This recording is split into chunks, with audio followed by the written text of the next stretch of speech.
We've already done 2 videos on the Paper Mario games, so it's only fair that we show some love to the other Mario RPG spin-off series, Mario and Luigi. This series doesn't have quite as many characters as the early Paper Mario games, which is why we didn't split the topic into 2 separate lists. However, less characters than Paper Mario can still be a lot of characters. From the odd Beanbean Kingdom to the sleepy Pillow Island to the Mushroom Kingdom's past and present, there's quite an eccentric and memorable cast. But which of these characters are truly good, and which are the most evil? That's what we're asking today. I'm Kyle with 1UP Binge, and this is the Mario and Luigi series Good to Evil. Before we get started, we should lay down a couple of ground rules. First, for series mainstays like Mario and Bowser, we're only going to count their actions in the Mario and Luigi games. We want everything contained to this specific series. Second, we won't be factoring in Mario and Luigi Paper Jam, as that game was a crossover with Paper Mario, and when it comes to what's canon, crossovers are typically questionable at best. Finally, past versions of a character won't be counted as separate entities. In other words, Baby Luigi will not be considered a separate character from regular Luigi, as they're the same person, just at different times. With those rules out of the way, let's get started. As usual, we'll be starting with the most good and noble character and working our way down to the most evil. These characters are the good. The character who gets the gold medal of good may surprise you, but we're giving that award to Captain Goomba. Captain Goomba is the main character of the Minion Quest side mode in the Superstar Saga remake. After the Koopa Cruiser crash lands in the Beanbean Kingdom, he makes it his mission to reunite all of Bowser's minions and eventually find Bowser himself. He has great leadership skills, reminding his subordinates of Bowser and even gaining the respect of the Koopalings. The reason he manages to rank above the Mario brothers is because of expectations. When something goes wrong, it's kind of the assumption that Mario and Luigi will step up to try and fix it, as they're some of the most capable and heroic people around. Captain Goomba is just a lowly Goomba who only really got his position because no one else wanted it, but he still voluntarily stepped up to the plate and led his comrades to victory. The silver medal of good goes to a pretty obvious choice, Mario. He's the hero of the Mushroom Kingdom and has played a big role in every adventure in the series. There's not a whole lot to say about him, as his entire personality essentially revolves around being a hero. He's always willing to do what it takes to save the day, and has been shown to care deeply about Luigi at various points in the series. And on that note, the bronze medal of good goes to Mario's younger brother, Luigi. He's up this high for most of the same reasons as Mario. He's a hero who fights to save the day whenever the situation demands it. However, he ranks lower than Mario because there are times where he's not as willing to do his part. For example, he only got involved in Superstar Saga by accident, and he sometimes tries to get out of fighting, like when they had to deal with the Alpha Cretin. Still, he's proven himself on numerous occasions, such as when he went on his own to get the Krabby Grass to cure Mario's bean fever, and when he saved Mario from the Sock Ops. He's still very heroic, but his occasional bouts of laziness are enough to put him just under his brother. Now for the first companion character on the list, we have Prince Dreambert. He belongs to an ancient race of creatures known as Pillows, who were all petrified by Phantasma, who we'll get to later. Once he's woken up, his main goal is to free his people and defeat Phantasma once and for all. He does this by teaming up with Mario and Luigi. He doesn't do much in battle, as that's likely not his specialty, but he does serve as an important guide to all things involving Pillows and the dream world. From one prince to another, we have Prince Peasley. He may be a bit vain, constantly showing off his looks to the camera, but considering all he does for his kingdom, we think he's earned the right to be a little arrogant. He saw Cackleta's plan coming and managed to warn Peach in advance to stop her voice from actually being stolen. And after the Mario brothers defeated Dragoho and got Peasley to return to normal, he helps them out on their journey. They still do most of the heavy lifting in the adventure, which you could argue is a problem since this is Peasley's kingdom, but he still does a lot to help overall. He points out the general locations of the Beanstar pieces, creates a fake Beanstar to fool Cackletta, and even volunteers to fight Cackletta when she starts laying siege to Beanbean Castle Town. He may not be perfect, but the Beanbean Kingdom is in good hands if it has Peasley protecting it. Up next is another companion character, Stuffwell. He's a living suitcase created by Professor Egad, who accompanies Mario and Luigi on their journey to stop the Shrews. He serves as a way for the brothers to store their items, and as a source of advice for when they don't know what to do next. Rounding out the companion characters, we have Starlo. You would think that being the only companion to work with the brothers in multiple games would make her more good than the others. But there are a few things holding her back. She has a bit of a temper and a negative opinion of Luigi. Sure, Luigi has his issues, but Starlo's opinions of him come across as borderline mean. Aside from those incidents though, Starlo is a nice, cheery companion who helps the brothers out in all sorts of ways. Moving on to Dr. Toadley. The events of Bowser's Inside Story are set in motion when a dangerous virus called the Blorbs spreads around the Mushroom Kingdom. Dr. Toadley is the main person dealing with the crisis. He spends the entire first half of the game treating the afflicted, and when the Mario Brothers show up at his office, he tells them where to find the star cures, so he can use them to cure the Blorbs and clear a path to Peach's castle. Sure, he may be a little eccentric, but at the end of the day, his only priority is curing this epidemic, which is something the Mushroom Kingdom desperately needs. Moving on to Princess Peach's caretaker, Toadsworth. In most Mario games, Toadsworth essentially serves as an accessory to Peach, doing very little other than standing next to her and getting concerned when she gets kidnapped. In the Mario and Luigi games though, he takes on a more active role. He doesn't do any adventuring himself, but he does assist the brothers in a variety of ways. In Superstar Saga, he gives them one of Peach's spare dresses, which allows them to send Luigi as a decoy princess. In Partners in Time, he and his past self babysit baby Peach while teaching the brothers new moves. And in Bowser's Inside Story, he teaches the brothers about beans. Now, most of Toadsworth's help wasn't actually intentional, and came more from a desire to care for the princess than a drive to help the brothers. But taking care of Peach is still admirable, and it's clear that this is more than just a job for him. In Bowser's Inside Story, he motivates himself to stay strong for her sake after being inhaled. In other words, she's his motivation to keep going, and that level of dedication is certainly remarkable. Eldream, as his name would imply, is the elder of the Pillows. Before they were all petrified, he worked with Dreambert to craft a plan that would stop Phantasma. When the bros free him from the Nightmare Chunk, he helps them out by drilling a hole into Dream's Deep and helping them exit the dream world. He doesn't do much after that, other than ask you to save the other Pillows, but that's likely because he trusts Dreambert to get the job done. Broke Monsieur is a friendly, somewhat eccentric shopkeeper and a valuable ally. After Bowser saves him from a deserted island, he gives him the vacuum block, teaches him about using his fire, and serves as the only shopkeeper willing to do business with him. He sells gear, items, healing, and will even let Bowser take his dog Brogy out for a walk if Bowser helps him collect all of the Blitties. It's unclear if he is aware of Bowser's reputation, but that hardly affects our ranking. He treats Bowser more like a friend than anyone else in the game, but he actually despises the Mario Brothers as they destroy the value of the blocks he loves to collect. Although he does seem to warm up to them in Dream Team, so he's not overly spiteful. He also doesn't show any sympathies towards Bowser when he's terrorizing Pillow Island, so it's clear he didn't think he was helping Bowser do anything evil. At the end of the day, he's just a friendly collector who's passionate about blocks. Up next is the first of the Star Sages, Chakran. Chakran has reached a state of enlightenment so high that he's able to teleport people with his mind, and he uses this ability to let Bowser fast travel on his journey, which is very helpful. He also gives the Mario Brothers a star cure once they're able to break his balance. A requirement like that might seem like a bit much, but he did have to make sure they were worthy. Speaking Speaking of ancient beings, up next is the Zkeeper.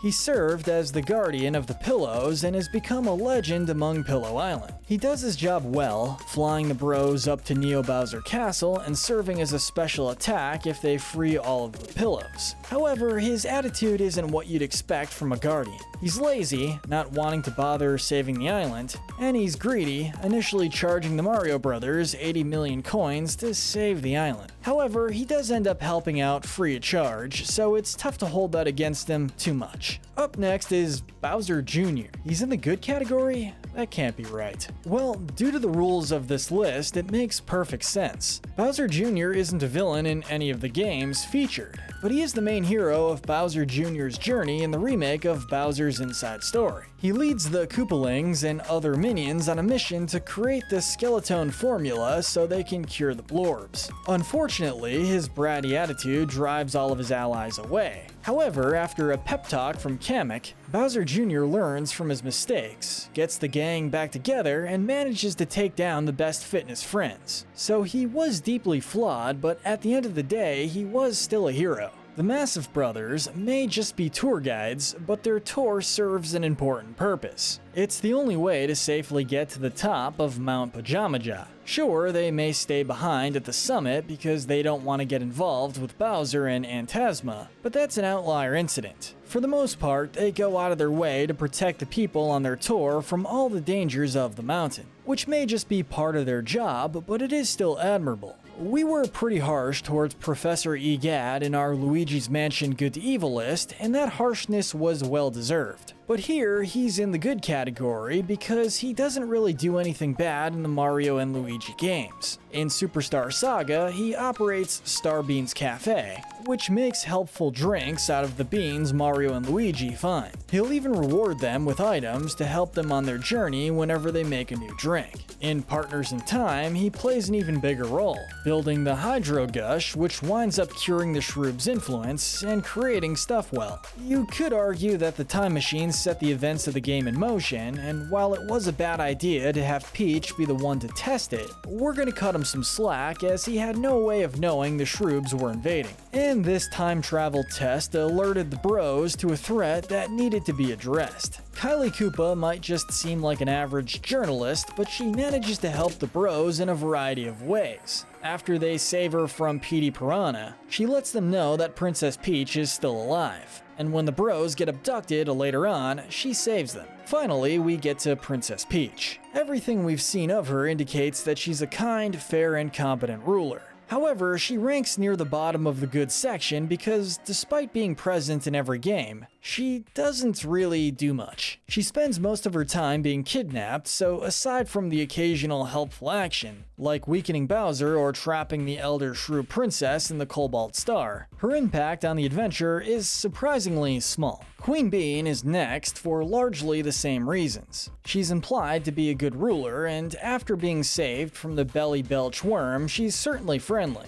But she doesn't do much to help the Mario Brothers, as most of the assistance is left to Prince Peasley. Moving on to Princess Lipid. She serves as a trial of sorts for Mario. When Luigi falls into a pit, she rescues him and offers Mario a choice between him or a treasure of everlasting wonder. When Mario chooses Luigi, she rewards him for choosing correctly by giving him the treasure anyway. It's unknown what she would have done if Mario had chosen the treasure, but considering Mario got a gift out of this, she might as well be in the good category. Bedsmith is one of the strangest characters on the list. He has his share of quirks, and him wanting to nap on Prince Dreambert is a little weird. But he does provide a valuable service, assembling the Ultabed so the bros can summon the Zkeeper. Finally, rounding out our good section, we have Lady Lima. She works as Queen Bean's advisor, and that's pretty much all we know about her. She seems smart and friendly enough, to the point of being old friends with Toadsworth, but she still doesn't do much other than get impersonated by Cackletta.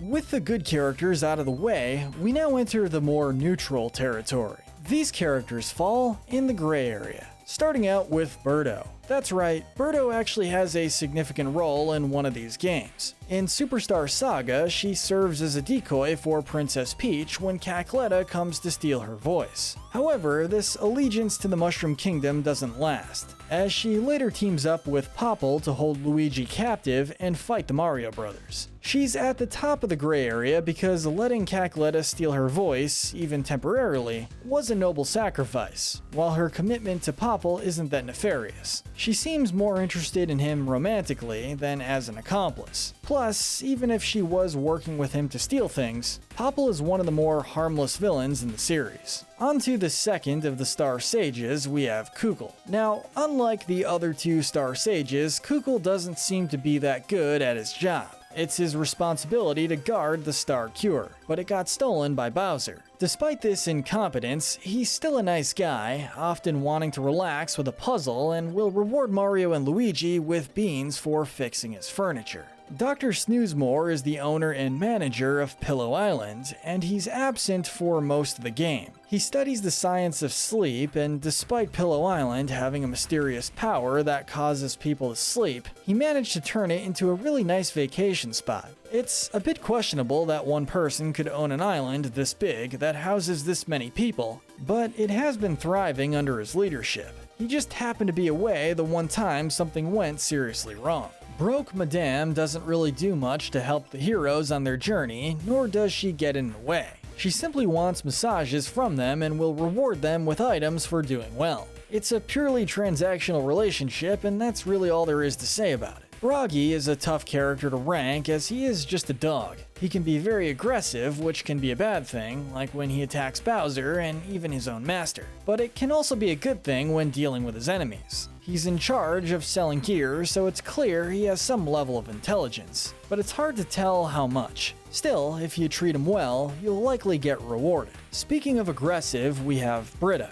She's the boss of the construction project in Dozing Sands. She's stern, but ultimately fair. She lets Mario and Luigi explore the construction site so long as they don't interfere with her work, and she feels the need to appear strong even after getting seriously injured by Torkscrew. She may be harsh to her workers, but not to an excessive extent, just enough for them to get the job done. Mr. Thwomp isn't in the best spirits when you first meet him. He was looking forward to the annual volcano eruption and got depressed when Egad put it out. This causes his wife to attack the Mario Brothers, but after everything is cleared up, he agrees to take them into the volcano. Harhal is an artist who offers a Beanstar piece to Mario and Luigi if they can create the designs he wants. He's known for having a bad temper and being difficult to work with, but he is true to his word. Once Mario and Luigi give him what he wants, he hands over the Beanstar piece, and even gives out additional prizes if they decide to keep working with him. Moving on to Brickle. He's the owner of Mushrise Park and is in possession of Eldream's pillow when you first meet him. He likes the look that it gives the park, so he isn't willing to hand it over when Starlo asks for it. Now, in Brickle's defense, he doesn't know that the pillow is a petrified member of a sentient ancient race, but he does create a lot of extra work for the bros by hoarding it. At the end of the day, though, his main concern is the well-being of the park, so that's at least admirable. Nutsoglobin is an interesting case.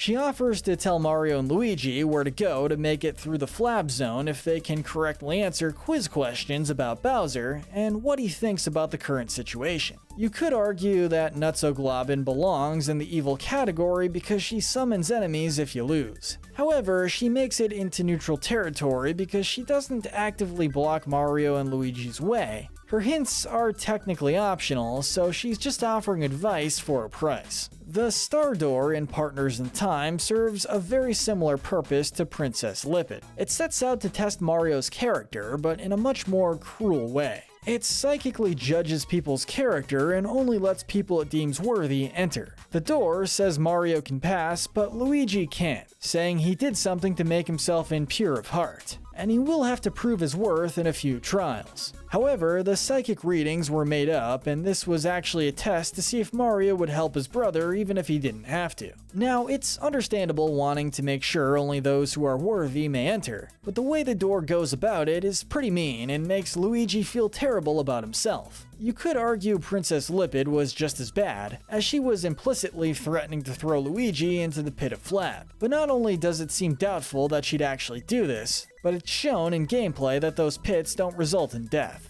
Just moderate inconvenience. Plus the star door doesn't give you gifts in the end, it just lets you through. Now for the final star sage, we have Wisdom. Wisdom ranks so much lower on the morality scale than the other two sages for a variety of reasons. For starters, she's much more violent than the other two, fighting Mario and Luigi multiple times. Second, despite the dire situation outside of Bowser, she has no interest in handing the Star Cure over. Sure, Chakran gave the bros a test, but they have to chase Wisdom all the way through the energy hold before she'll even let them fight for it. Finally, she causes Bowser an immense amount of pain after she gets eaten via the Giga Carrot. The kind of thrashing around and blood-sucking she does as Dermite would be understandable if she was just some animalistic creature, but she was fully sentient and causing Bowser serious pain for seemingly no reason. Still, she avoids being ranked any lower because she willingly gives up the cure after the fight and probably thought she was doing the right thing by keeping it away from the bros. But there could have been serious problems if they hadn't tracked her down. Much like Paper Mario, Bowser has a mixed record in the Mario and Luigi games. In Superstar Saga, he spends most of the time either being possessed or having amnesia. In Partners in Time, his baby self is mostly harmless, and his adult self barely even appears.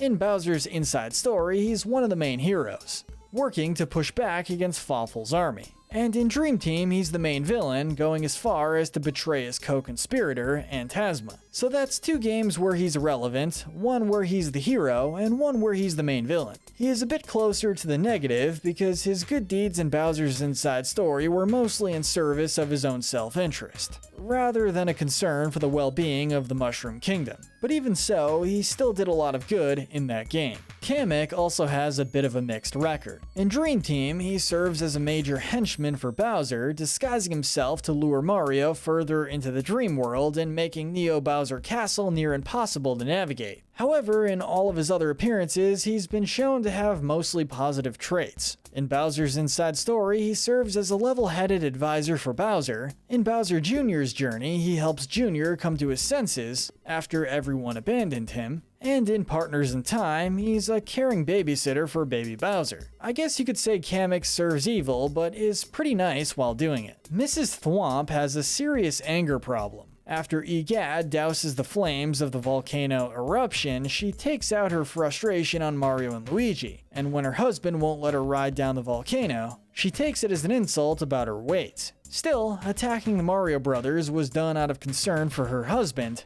but given the nature of their relationship, these two should probably seek marriage counseling. Jojora is another character that's difficult to rank morally. She hangs out in Joke's End and fights the Mario brothers when they get to the end. What's strange about this is that she treats it like a tea party and gets mad when the brothers defend against her attacks, almost like she didn't think that was allowed. So it's tough to say if she even views what's going on as a fight. But even if she doesn't view it as a fight, that doesn't put her in a very good position, which is why she's at the very bottom of the gray area. Finally, we have reached the dark side. These characters start off bad and plummet pretty quickly into evil territory. These characters are the bad and the evil. Starting out with the most harmless of the bunch, we have Popple. Unlike the other villains who are part of some grand plan for world domination, Popple is just a small-time thief. You encounter this guy a lot in Superstar Saga, and most of the time he's trying to steal something valuable, whether it's the Chocola Reserve or the Bean Star. He fights you in all of these encounters, going as far as to kidnap Luigi to lure Mario to him near the end of the game, and he even makes a reappearance in Dream Team. This time he's technically an ally, but he causes so much trouble he's more like an enemy. He may show up a lot, but despite his tenacity, his brand of larceny is a much smaller threat than any of the other villains. This may be a shock, but we're giving the next spot to Midbus. Fawful had a lot of people working for him during his takeover of the Mushroom Kingdom, and out of all of them, his right-hand man has at least shown some admirable traits. He's loyal to Fawful and has a sense of pride. preferring to fight Bowser in a one-on-one setting, even if the odds are heavily stacked in his favor. However, he's still helping Fawful with world domination, so he doesn't get much credit. Next are the Monty Moles. When Bowser first meets them, he helps them build a railway that he ordered, but later finds that it goes directly through the vault. It turns out they defected to Fawful and they proceeded to ram him with their train. In their defense, it's not entirely clear whether or not they were brainwashed, but it seems unlikely, given they still know who Bowser is, unlike most of the other minions that Fawful brainwashed. From one group of traitors to another, we have Private Goomp, Sergeant Guy, and Corporal Paraplunk. These guys act like they're Bowser's loyal henchmen for a good portion of Bowser's inside story, but later on they throw him under the bus, locking him in his own safe. At the end of the game, they do apologize for this, and Bowser gives them their old jobs back, leading to them fighting Mario and Luigi in Dream Team. It's tough to rank that last part because they do show remorse for joining Fawful, but their renewed loyalty to Bowser causes them to help him take over Pillow Island. I guess you could say it means they have more honor that way, which is more than we can say for the remaining villains. Now for the main villains of Bowser Jr.'s journey, the Best Fitness Friends. These guys pose as pharmaceutical reps, offering a cure for the Blorb. In reality, they're the ones responsible for the Blorbs in the first place, and they use the promise of a cure as a way to send Jr. and the Koopalings on a quest to find the ingredients to the Skeleton formula, so they can infiltrate and take over Bowser's castle. Now, those are already major parts of Fawful's plan, but it gets worse. Once Jr. created the Skeleton formula, they modified it to create a mind control serum so they could overthrow Fawful, which he kinda deserves considering he's just as treacherous as they are, but it still shows these guys are just as power hungry as he is. Out of all the villains on this list, Cackletta probably has the strangest methods of the bunch. She steals Princess Peach's voice and uses her magic to mutate Princess Peasley, Queen Bean, and the students of Woohoo University. Experiences like this are probably terrifying for the victim, and that's before you consider the fact she's doing this in service of taking over the Beanbean Kingdom. The only thing that stops her from being any lower is that there are villains who are even more destructive. Next up is the most well-known character from the Mario and Luigi series, Fawful. Fawful probably has the longest list of crimes of anyone on this list aside from Bowser. In Superstar Saga, he served as Cackletta's right-hand man. He's the one who extracted Peach's voice and is the only reason Cackletta survived into the second half of the game. Despite helping her out though, he was planning to betray Cackletta from the very beginning. Then, in Bowser's inside story, he creates a virus and spreads it all around Toad Town, tricking Bowser into inhaling anyone else who can stop him, brainwashes all of Bowser's minions, kidnaps Peach, and unleashes the Dark Star, hoping to use it to take over the world. That's a lot. This goes beyond simple world domination. These methods are uniquely destructive, especially the Dark Star,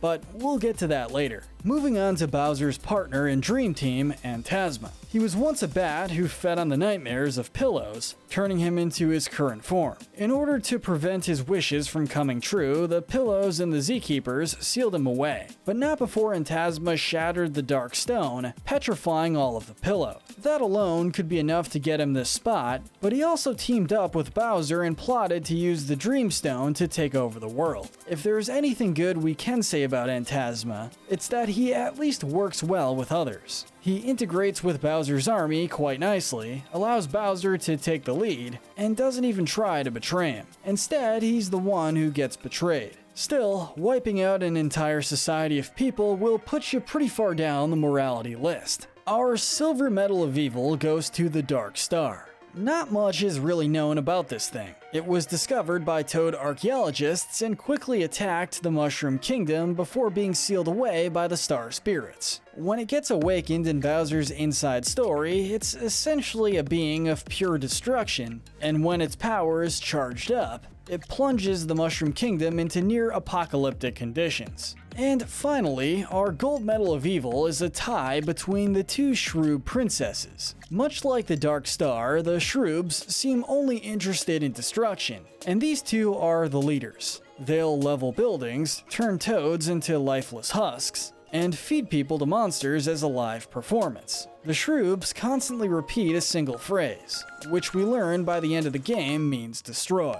They aren't after any sort of personal gain, it's just destruction for destruction's sake. The same can be said for the Dark Star, but there's a bit of a difference here. While the Dark Star was able to speak full sentences after absorbing Bowser's DNA, it was still kind of mindless, almost like an abstract force, rather than a thinking individual. The Shroob Princesses, on the other hand, seem to be sentient beings capable of rational and strategic thought. And despite that ability, and despite the capability to do anything they want with their massive empire, the only thing they want to do is destroy, which should be more than enough to get them the gold medal of evil. But what do you think? Let us know in the comment section who you think is the most evil character in the Mario and Luigi series. Don't forget to hit that notification bell, and if you need a one-up, make sure to binge our Good to Evil playlist, where we break down the morality of the characters in your favorite games. Thanks for watching.